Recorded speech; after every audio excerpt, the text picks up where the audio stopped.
ఈ నెల కూడా ధనుర్మాసం ప్రారంభమైంది కదండి. ఈ నెల కూడా ఇలా పీట ముగ్గులు అయితే వేసుకుని సిప్స్ బిళ్ళలో ధూపం ఇలా పెట్టుకుని చూపిస్తామండి. శ్రీరంగనాథ స్వామిని ఈ నెల పూజిస్తాం కదండి. ఇదిగోండి, నేనైతే ఇలా ప్రతిరోజు కూడా తులసమ్మ దగ్గర ఒక్కో రకం పీట ముగ్గు అయితే వేసుకుంటాను. కొంతమంది అయితేనండి గొబ్బెమ్మలు కూడా పెట్టుకుంటారండి నెల కూడాను. మళ్ళీ పండగ భోగి వరకు కూడా గొబ్బెమ్మలు అయితే ఆవు పేడతో చేసిన అవి అయితే పెట్టుకుంటారండి. చూసారా, కొబ్బరి నూనె ఎప్పుడో మా చిన్నప్పుడు గడ్డగట్టిదండి ఇలాగా. అప్పుడు బాగా చలి ఇలా ఇంత తీవ్రతగా ఉండేది. ఇప్పుడు మళ్ళీ ఈ సంవత్సరం అండి ఇలా గడ్డగట్టింది. ఇదిగోండి, ఎండలో పెట్టాను. ఇప్పుడు మా చిన్నప్పుడు ఇలా గడ్డగట్టేసేయండి. ఇలా తర్వాత ఎండ వచ్చిన తర్వాత పెట్టుకుని తలకి రాసుకునేవాళ్ళం. మళ్ళీ ఇంకో ఈ సంవత్సరం అయితే నేను చూస్తున్నానండి, అన్ని సంవత్సరాల నుంచి ఇంకా ఈ సంవత్సరానికి అయితే ఇలా గడ్డగట్టింది అనమాట. ఈ రోజు అయితేనండి నేను సావడం పులుసు పెడదాము గుడ్డేసని ఇంకోండి ఇవి ఎండలో పెట్టాను. మొన్న శుభ్రం చేసి మొక్కల కింద కోసేసండి, ఇంకో కొంచెం మెత్తగా ఉన్నాయని ఎండలో పెట్టాను. ఈవేళ అయితే అది వండుతానండి, సావడం పులుసు పెడతాను, మీకు చూపిస్తాను. ఆయిల్ అయితే వేసానండి, ఈటెక్కుతుంది. ఇదిగోండి, ఇవి సావడం మొక్కలు నేను కడిగేసుకుని పక్కన పెట్టుకున్నాను. ముందుగా అయితే సావడం ముక్కల్ని మనం వేపుకోవాలి, చూపిస్తాను. ఇలా ఒక్కొక్కటి వేసేసుకొని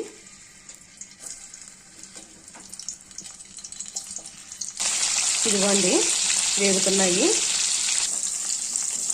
ఒకసారి ఇదిగోండి ఇలా వేపేసుకొని తీసేసుకుందాం. సావడ ముక్కలండి పచ్చి వేసేసుకున్నాం అనుకోండి, ఇలా వేపుకోకుండాను అవి ఏమవుతాయంటే మనం పులుసులో వేసేసరికి అండి కొంచెం ఇడిపోయినట్టు అయిపోయి కొంచెం పచ్చి వాసన అంత టేస్ట్ ఉండదు. ఇలా కొంచెం వేపుకొని తీసేసుకున్నవి అయితే బాగుంటాయి. తీస్తానండి నేను. ఇందులో ముళ్ళు ఏమన్నా దిగినాయేమో అని ఒకసారి మనం ఇలా చూసేసుకొని ఇందులోనే ఉల్లిపాయ ముక్కలు వేసేసుకుందాం. ముళ్ళు ఏమన్నా ఉంటే తీసేసుకోండి. ఇదిగోండి, ఉల్లిపాయ ముక్కలు అయితే వేస్తున్నాను.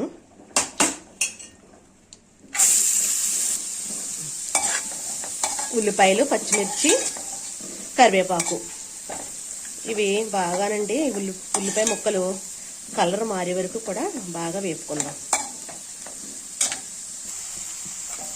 ఇదిగోండి, బాగా వేపుకోవాలి. పచ్చి వాసన పోయే వరకు కూడా ఉల్లిపాయ ముక్కల్ని బాగా వేపాలి.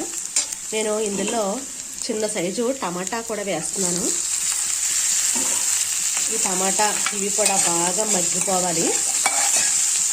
మళ్ళీ మీకు నేను చూసాను, త్వరగా మగ్గుతాయి ఉల్లిపాయలు. ఇదిగోండి, గుడ్లు కూడా నేను వేపుతున్నాను. పసుపు, కారం కూడా వేసి వేపుకుంటే బాగుంటాయి.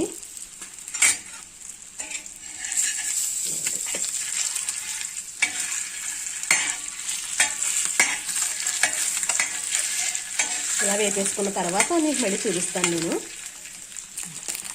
ఇదిగోండి, ఇవైతే వేగిపోయి ఇది పులుసులోకి అండి ధనియాలు, జీలకర్ర, వెల్లుల్లి, అల్లం ముక్క ఇవి మిక్సీకి కొట్టానమాట అండి మెత్తగాను. ఇప్పుడు ఇది కూడా ఉల్లిపాయలు అయితే ఇంకోండి బాగా ఫ్రై అయిపోయినాయి. ఇందులో మనం ఇదిగోండి మీది కొట్టాను కదా, ఇందులో ఏ మసాలా కట్ట ఏమి కాదండి, ఇది ఓన్లీ ధనియాలు, జీలకర్ర అవి పేస్ట్ అనమాట. ఇవైతే ఒక 2 స్పూన్లు వేస్తున్నాను. వేసేసి ఇవి కూడా బాగా వేపేసుకోవడం. పసుపు కూడా వేస్తున్నాను. పసుపు వేసానండి. ఇదిగోండి, ఇప్పుడు కారం కూడా వేస్తున్నాను. కారం ఇంక ఇవన్నీ కూడా ఉప్పు ఏమోండి నేను ఆల్రెడీ వేస్తాను కదా ఉల్లిపాయ ముక్కల్లోని, ఎందుకంటే చేపలు ఉప్పుగా ఉంటాయి కదా, ఉప్పు వేస్తారు కదండి వాళ్ళు అమ్మేవాళ్ళు. అందుకనేసి మనం ఉప్పు అయితే లాస్ట్లో చూసుకుని వేసుకుందాం. నేను ఉల్లిపాయ ముక్కల్లోని ఉప్పు వేస్తాను కాబట్టి మళ్ళీ ఎక్కువైపోతుంది, ఉప్పుగా ఉంటుంది కూర. తర్వాత మళ్ళీ నేను చూసి వేస్తాను. ఇదిగోండి, ఇలా కొంచెం నూనె తేలి వరకు కూడా వీటిని వేపేసుకుందాం. ఇదిగోండి, నేను ఒక చింతపండు అయితే పిండేస్తున్నాను. బాగాను రసం అంతా పిండేసండి వేసుకుంటాను. ఇదిగోండి, గుడ్లు కూడా అంతా మసాలా మనం వేసిందంతా కూడా బాగా వేగిపోయి ఇంకోండి ఆయిల్ అయితే పైకి తేలింది. తర్వాత చింతపండు పులుసు కూడా పోసేసిన తర్వాత నేను మీకు చూపిస్తాను. చింతపండు పులుసు అయితే పిండానండి. పులుపు తినేవాళ్ళు అయితేనే ఎక్కువే పిండుకుంటారు. మేము అంత పులుపు తినమండి. నేను చింతపండు తక్కువగానే వాడతాను. నేను ఎక్కువగా అయితే వాడను. అందుకనేసి మేము తక్కువ పిండి అంటే సరిపోద్దేమో అని అనుకున్నాను, కానీ తర్వాత నాకు కొంచెం ఎక్కువ అవుతుందేమో అని అనిపించింది. అందుకనేసి నేను ఎంతో పదని కొద్దిగానే తీసేసాను అనమాట వెనక్కి. పులుపు అయితే కరెక్ట్గా సరిపోయిందండి. ఉప్పు అంటే చేప ముక్కలు ఇంకా నేను వేయలేదు కదా, మళ్ళీ ఇందులో ఉన్న ఉప్పు అయితే దిగుతుంది కదండి. నేను తర్వాత అయితే చూసి వేస్తాను. ఈ వేపుకున్న చేప ముక్కలు అయితేనండి సావడ ముక్కలు అంటారు కదా, ఇవైతే ఇప్పుడు నేను వేయనండి. కొద్దిగా ఒక మరుగు మరిగి 2 మరుగులు మరిగెట్టాక అప్పుడు వేసాను అనుకోండి, అలా పర్ఫెక్ట్గా చేప ముక్కలు అలా ఉంటాయి అనమాట. అంటే ఏమో నాకు భయం అండి విడిపోతాయేమో అనేసి, అంత నుంచి ఏమీ కాదు. తర్వాత అయితే వేస్తాను నేను. ఇప్పుడైతే మూత పెట్టేస్తాను.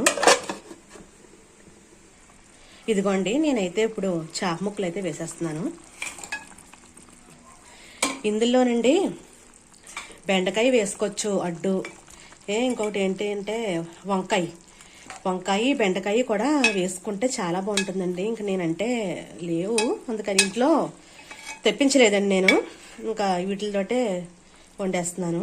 ఇలా కూడా బాగుంటుంది. అంటే బెండకాయ అన్న వేసుకోవచ్చు, వంకాయ 2 కూడా వేసుకున్నా బాగుంటుంది. అలా మీరు ఎవరన్నా ట్రై చేసి చూడండి. సరే, ఇంకా ఉడకాలి ఇవి. మూత పెట్టేద్దాం. మీకు అయిన తర్వాత మళ్ళీ నేను మీకు చూపిస్తాను. పులుసు అయితే రెడీ అయిపోయింది. ఫైనల్గానండి కొత్తిమీర అయితే జల్లుతున్నాను.